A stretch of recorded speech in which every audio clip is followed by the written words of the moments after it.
This is CNN Breaking News.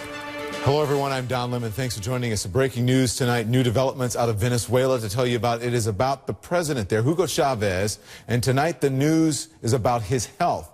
On the phone with me now from Havana, Cuba, is CNN's Patrick Ottman. Patrick, Hugo Chavez addresses his nation tonight. What did he say? Very emotional, Hugo Chavez, telling not only Venezuela, but people here in Cuba, taking the air in Cuba as well, to announce that he has a reoccurrence of cancer, Don, that he'll be returning to Cuba immediately to undergo surgery. This was his third cancer that we know of. Before the elections in October, he said, the elections in Venezuela in October, he said that he'd been cured of cancer, that the doctors essentially saved his life.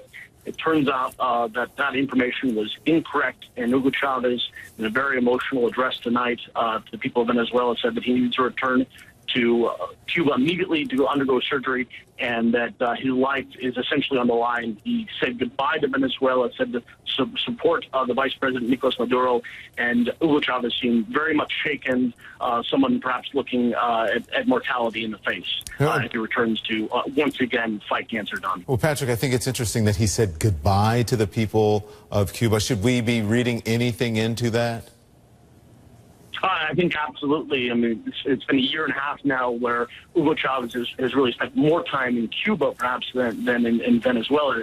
It's months and months in Cuba fighting cancer, and tons of speculation flying during all this time about his health. And he consistently has said that he was receiving very good treatment, that he was recovering. Again, it just seems like those reports were not accurate, that Hugo Chavez is someone who's very, very ill, facing a third bout of cancer in the same region, pelvic region. And this is, of course, talking to doctors, they tell you this is where so many vital organs are, and that if you can't beat cancer there very, very quickly in the early stages of cancer, that the odds of surviving that kind of cancer just get lower and lower. Of course, we know very little about Chavez's cancer, but with the news that it's reoccurring, it certainly seems that his health is in a very grave state here, Don.